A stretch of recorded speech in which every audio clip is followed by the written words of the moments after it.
काहींना वारी म्हटलं की त्यांच्या डोळ्यासमोर पंढरपूरच्या पांडुरंगाची वारी येते.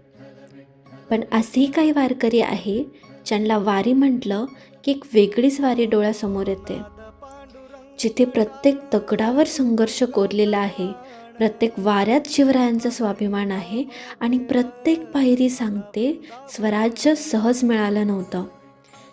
ही आहे हिंदवी स्वराज्याच्या राजधानीकडे जाणारी वारी. ही आहे रायगड वारी. तर मंडळी, मी श्रद्धा. आज आपण निघालोय सह्याद्रीच्या कुशीत वसलेला एक अभिमानी गडाकडे, रायगड. काही लोकांसाठी रायगड एक पर्यटन स्थळ असेल, पण आमच्यासाठी तो तर एक मंदिर आहे. रायगडावर पोचल्यावर डोळे दृश्य बघतात, पण मन इतिहास जगायला लागतं. रायगडाच्या या पवित्र भूमीवर आजही एक शक्ती जाणवते. ती शक्ती म्हणजे शिरकाई देवी. महाराजांच्या रायगडावर आजही शांतपणे उभे आहे जगदीश्वर मंदिर. जणू सांगतंय, शक्तीच्या मागे श्रद्धा असेल तर स्वराज्य घडते. जगदीश्वर मंदिराच्या पुढे आलो, महाराजांची समाधी, जिथे लाखो लोक येतात, पण प्रत्येकजण काही क्षण शांत होऊन जातो. काय तो राजा होता.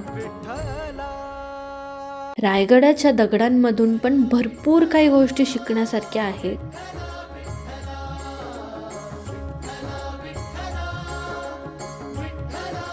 इथे होतं महाराजांचं महल. महाराजांनी त्यांचा शेवटचा श्वास इथे घेतला.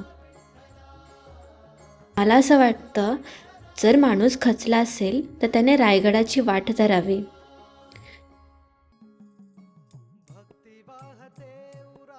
ती महाराजांची मूर्ती बघून आतून आवाज येतो, छत्रपती शिवाजी महाराज की जय.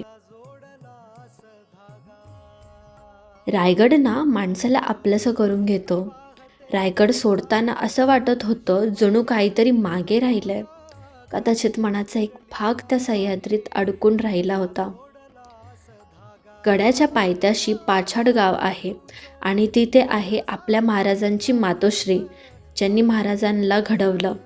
आणि मला असं वाटतं की प्रत्येक मुलीने खरं फेमिनिझम काय असतं हे ते जिजाऊंकडून शिकावं. भरपूर काही गोष्टी शिकवल्या रायगडने. खरं तर रायगड फक्त डोळ्यात राहत नाही, तर मनात घर करून जातो. चला भेटू नेक्स्ट व्हिडिओमध्ये. तोपर्यंत तुम्ही सबस्क्राईब करून ठेवा.